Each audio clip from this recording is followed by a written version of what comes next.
موت نافرمانی کی حالت میں کہیں نہ آ جائے تمہیں.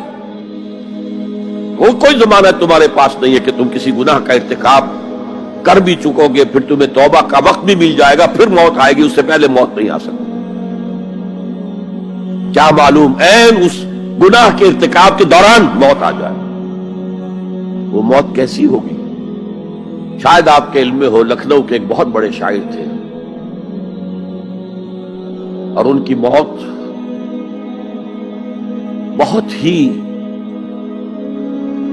مکروہ حالات میں واقع.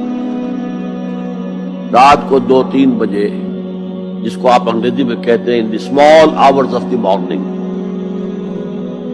شراب خانے سے نکلے, نشے میں دھت, چکر آیا, گرے,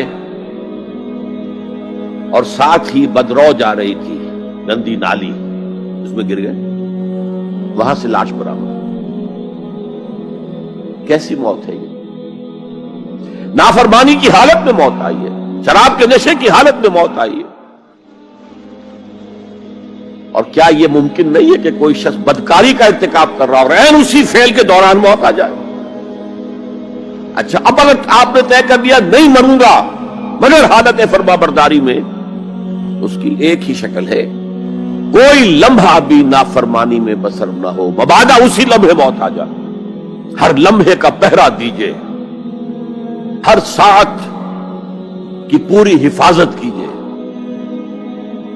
کہیں نافرمانی کا کوئی ارتکاب نہ ہو اور عین اس حالت میں کہیں موت نہ آ جائے. میں وہ حدیث آپ کو سنا چکا ہوں,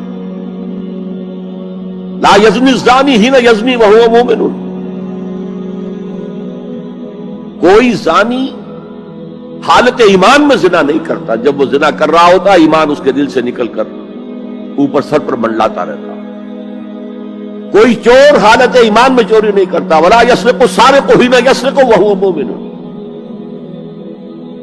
کوئی شرابی حالت ایمان میں شراب نہیں پی سکتا, ولا یشرب الخمر حین یشرب وہو مومن. اگر ایمان بھی ہو دل میں اور یہ حرکات بھی ہو رہی ہو تو وہ ایمان 2 پیسے کا نہیں, 2 ٹکے کا نہیں. کیا اس ایمان کی قیمت ہے؟ کیا قدر و قیمت ہے اس کی؟ اب اگر عین اسی حالت کے اندر موت آ گئی تو یہ تو خلو ایمان ہے, ایمان کا خالی ہو جانا ہے. یہ ہے وہ بات جو کہی گئی. اب یہ اسلام اور تقوی, ان دونوں کو یہاں نوٹ کر لیجئے. یا ایھا الذین آمنوا اتقوا اللہ حق تقاتہ ولا تموتن الا وانتم مسلمون. اے ایمان کے دعوے دارو,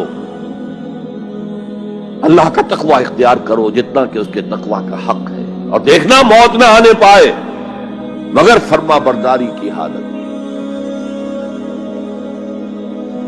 اب یہ اینٹیں اگر پختہ ہو گئی ہیں, ہم نے جہاد کے مختلف مراحل ان پر غور کیا تھا. پہلا مرحلہ کیا تھا؟ نفس امارہ کے خلاف جہاد, شیطان اور اس کی ذریت سلبی و مانوی کے خلاف جہاد, بگڑے ہوئے معاشرے کے جو پریشرز ہیں ان کے خلاف جہاد. یہ 3 جہاد کر کے کما حقہ فرض کیجئے کہ اب آپ تقوی اور فرما برداری کی روش پر راسخ ہو گئے, قائم ہو گئے. اب اگلا قدم کیا ہے؟ اب ان اینٹوں سے فصیل بنانی ہے. اینٹیں تو مضبوط ہو گئی, پوری طرح پٹ گئی, پختہ ہو گئی. وہ جو اقبال کہتا ہے کہ خام ہے جب تک تو ہے مٹی کا ایک انبار تو, اور پختہ ہو جائے تو ہے شمشیر بے زنہار تو. اور جس سے اکبر اللہ آبادی نے بھی کہا ہے, اس سے بھی بہتر انداز میں کہا ہے, تو خاک میں مل اور آگ میں جل, جب خشت بنے تب کام چلے. ان خام دلوں کے عنصر پر بنیاد نہ رکھ, تعمیر نہ کر. اگر ساحل سمندر سے ریت لے کے گولا بنا لیں, وہ نم تو ہوتی ہے ریت, گولا بن جائے گا, کیونکہ اسے شیشے پر بھی ماریں گے, شیشہ کھڑا رہے گا, ریت بکھر جائے گی. اسی گولے کو ذرا بھٹی میں ڈال کے پکا لو, روڑا بنا لو, تو خاک میں مل اور آگ میں جل, جب خشت بنے, جب اینٹ بنو گے تب کام چلے.